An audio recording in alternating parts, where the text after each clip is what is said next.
बिस्मिल्लाहिर्रहमानिर्रहीम। अस्सलाम वालेकुम डियर स्टूडेंट्स। हम T1 का जो चैप्टर है reaching the age of adolescence उसके टेक्स्ट बुक क्वेश्चंस पर डिस्कस कर रहे थे। तो कल की क्लास में हमने क्वेश्चन नंबर 6 तक डिस्कशन की थी। आज हम क्वेश्चन नंबर 7 पर डिस्कस करेंगे। तो क्वेश्चन नंबर 7 है चूज़ द करेक्ट ऑप्शंस।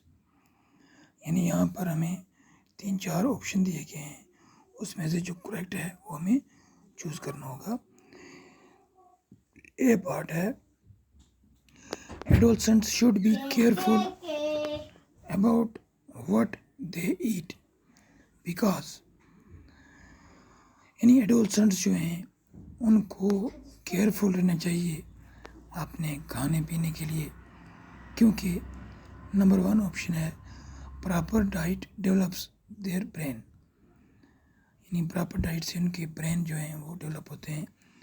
दूसरा ऑप्शन है proper diet is needed for the rapid growth taking place in their body. यानी प्रॉपर डाइट जो है वो उनके लिए ज़रूरी है, क्योंकि उनके बॉडी में जो तेज़ी से ग्रोथ हो रही होती है उसके लिए वो ज़रूरी है।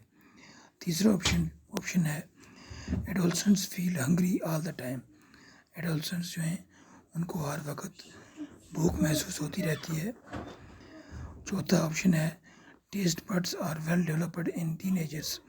यानी टीनेजर्स में टेस्ट बड्स जो हैं वो अच्छी तरह डेवलप हो गए होते हैं। तो इसका जो करेक्ट ऑप्शन है वो है adolescents should be careful about what they eat because proper diet is needed for the rapid growth taking place in their body. यानी एडोलसेंट्स जो एडोलसेंस जो एज है वो उससे गुजरे हैं, जैसे 11 से 19 साल के बच्चे, तो उनको अपनी जो खाना खाते हैं उसके मुतालिक उनको केयरफुल रहना चाहिए, ध्यान रखना चाहिए, क्योंकि उनकी जो बॉडी है उसमें बहुत तेज़ी के साथ ग्रोथ हो रही होती है, तो इसलिए उनको प्रॉपर डाइट की ज़रूरत होती है। ये इसका आंसर था। यानी adolescents should be careful about what they eat because proper diet is needed for the rapid growth taking place in their body.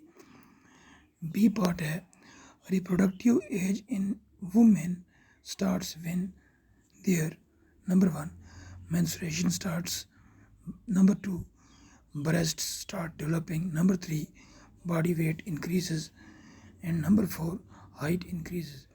यानी वुमेन में, औरतों में रिप्रोडक्टिव एज कब स्टार्ट होती है? तो इसमें ऑप्शन है पहला ऑप्शन है जब मेंस्ट्रुएशन स्टार्ट होती है, नंबर 2 जब ब्रेस्ट्स जो हैं वो डेवलप होना शुरू होते हैं, नंबर 3 जब बॉडी वेट इंक्रीज़ होता है, नंबर 4 जब हाइट इंक्रीज़ होती है। तो इसमें जो करेक्ट ऑप्शन है वो है नंबर 1 वाला मेंस्ट्रुएशन स्टार्ट्स। तो इसका आंसर ये आएगा reproductive age in women starts when their menstruation starts.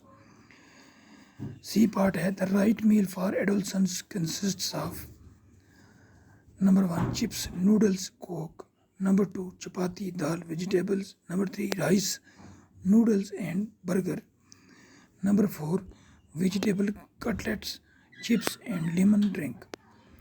यानी एडोलसेंट्स जो हैं उनके लिए सही खाना जो है इनमें से कौन सा रहेगा? पहला ऑप्शन है चिप्स, नूडल्स और कोक। दूसरा ऑप्शन है चपाती, दाल और सब्जियां। तीसरा ऑप्शन है चावल, नूडल्स और बर्गर। चौथा ऑप्शन है vegetable cutlets, chips and lemon drink. तो इसमें से जो बेटर ऑप्शन है वो है चपाती यानी रोटी, दाल और सब्ज़ी। राइस भी है मगर राइस के साथ नूडल और बर्गर्स हैं, दाल या वेजिटेबल नहीं है, वरना वो भी राइट ऑप्शन था। तो इसका आंसर क्या आएगा? The right meal for adolescents consists of chapati, dal, vegetables. उसके बाद क्वेश्चन नंबर 8 है write notes on the following. ये जैसे यहाँ पर है A part Adam's apple. Secondary sexual characters, sex determination in the unborn baby. ये 3 टॉपिक हैं, इन पर नोट्स लिखने हैं। तो पहला जो है एडम्स एप्पल। एडम्स एप्पल के बारे में हम यहाँ पर पढ़ेंगे। In human males, the larynx grows larger during puberty and can be seen as a protruding part of the throat. This protrusion is known as the Adam's apple. In boys, under the influence of sex hormones, the larynx becomes prominent. As a result, the vocal cords become longer and thicker, causing the voice to become hoarse.